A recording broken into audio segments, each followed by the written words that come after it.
This week, the American stock market closed at the highest level it has ever reached, 7,799 on the S&P 500, the first close in history above 7,800. Champagne headlines everywhere. 48 hours later, the University of Michigan asked American households how they feel about the economy, and the answer came back at 51. To give you the scale of that, 51 is not a cautious number. It is the kind of reading you normally only get in the middle of a recession. So we have a market at a record high and a population at recession-grade confidence in the same week, in the same country. Both of those numbers are real.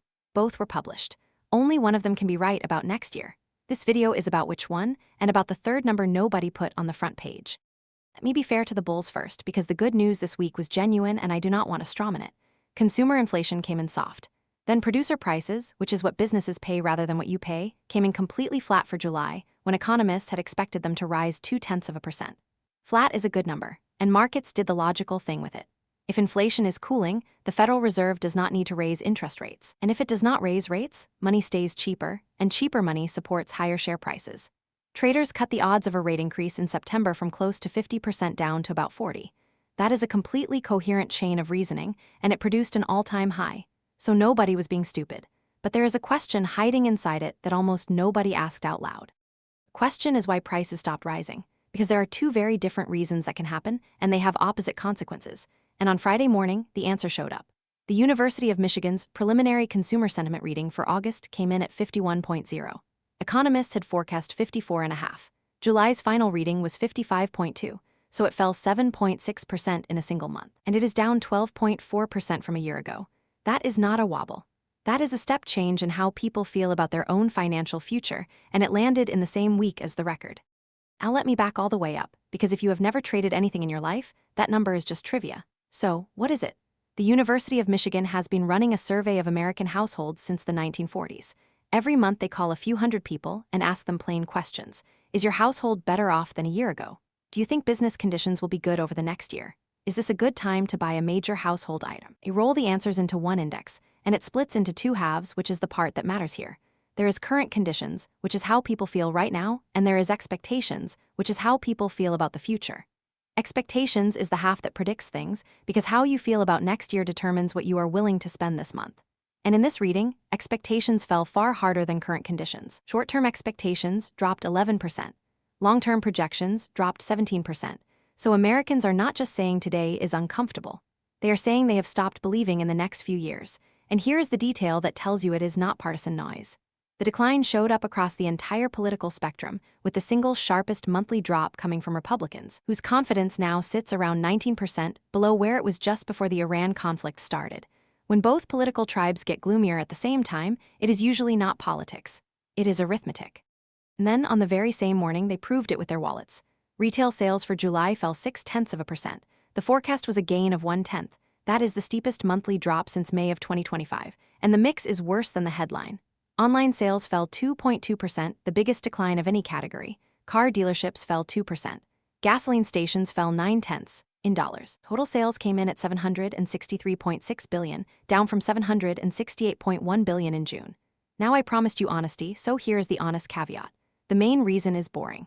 Americans received government tax refunds in the spring, they spent them in April and May, and that sugar high has now worn off.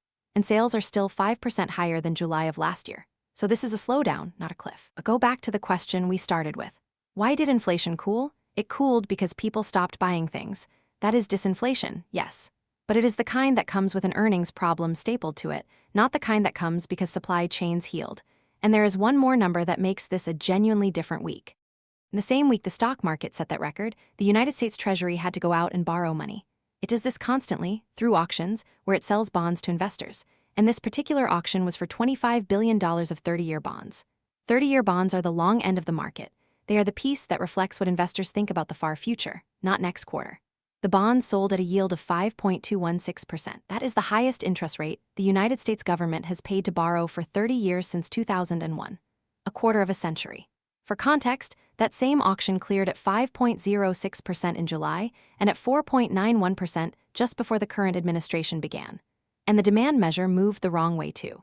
Let me explain that demand measure because it is the most underrated number in finance and it takes 20 seconds. It is called the bid-to-cover ratio. It simply asks, for every dollar of bonds the government was trying to sell, how many dollars did investors actually offer? If the ratio is high, there was a queue. If it is low, the Treasury had to reach for buyers. This week it came in at 2.392. In July, it was 2.444. The recent average is 2.429, so it is not a collapse, and I am not going to dress it up as one. But the direction is unambiguous. The government paid the highest long-term interest rate in 25 years, and even at that price, slightly fewer people wanted in. Now put the pieces on one table, because separately they are headlines and together they are a mechanism. The 10-year Treasury, which is the piece that tracks what the Federal Reserve will do over the next couple of years, actually eased this week to about 4.66%. Calm. That is the market saying the Fed is probably on hold. The 30-year did the opposite, because it is answering a different question entirely.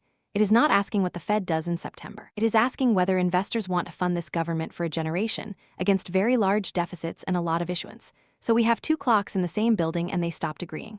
The short one relaxed. The long one printed a 25-year high with softer demand. And the stock market, sitting between them, chose to listen to the short one and set an all-time record. I want to be careful here, because this is exactly the point where market commentary usually oversells. I am not telling you the record breaks. I am not giving you a date, a level, or a trade. Anyone who does is guessing. What I am telling you is that this is a divergence, it is unusually wide, and unlike most market arguments, it has a resolution date built in, because those bonds get auctioned again, and that survey gets run again. Which brings me to the kicker, and it is the thing that got the least coverage of anything this week. If the whole bull case is that inflation is cooling, then you should probably check whether everything is cooling. And one thing is not. It is at an all-time record. The diesel crack spread topped $98 a barrel. Here is what that means in plain English. A refinery buys crude oil, processes it, and sells the finished fuel. Crack spread is simply the gap between those two prices. It is the refinery's margin. And it just hit the highest level ever recorded after a drone strike on Saudi Aramco's Jazan refinery, a plant that processes around 400,000 barrels of crude a day, with sustained attacks on Russian refining capacity compounding it. Now here is the crucial bit. This is not high oil prices. Crude is actually well off its highs. Brent traded around $105 back on July the 23rd, and it is near 88 today. So the tightness is not in oil. It is in the ability to turn oil into fuel, because that capacity has been physically bombed. And diesel is not a consumer product you notice at the pump. Diesel is what moves freight, farm equipment, and construction machinery. Which means a record diesel margin is a tax on the cost of moving physical things. And it arrives in the price of goods slowly and invisibly, a quarter or two later. So the market is celebrating cooling inflation, while the single input most likely to uncool it sits at an all-time high. All right? Let me take the other side properly, because there's a real case against everything I have just said. First, consumer sentiment has been a genuinely bad predictor for the last few years. People have told surveys they feel terrible and then gone out and spent anyway. That is a documented, repeated pattern, and if you ignore it, you are being selective. Second, 1 month of retail sales is 1 month. The tax refund explanation is real, it is boring. Boring explanations are usually the correct ones. Sales are still up 5% on the year. Third, high long-term yields are not automatically a crisis. They can reflect an economy expected to grow, not just a government expected to borrow. And a bid to cover of 2.39 is soft, not broken. Fourth, the diesel spike is a supply shock from a war, and supply shocks can unwind as fast as they arrive if the shooting stops. Every one of those points is legitimate, and I would not argue with any of them. But notice what none of them do. None of them make the numbers disagree with each other any less. The record is real. The 51 is real. The 25-year borrowing cost is real. The record fuel margin is real. You can dispute what it adds up to. You cannot dispute that all four happened in the same 7 days. So here is the read I would actually defend, and I will give you the way to prove me wrong on each piece, because a call you cannot lose is not a call. 1. The gap between the consumer and the stock market resolves toward the consumer, not the tape. I am wrong if sentiment recovers above 58 by the October reading while the index holds above 7,800. 2. The thing that surprises on inflation will be distillate, not crude, because everybody is modeling crude and nobody is modeling refining capacity.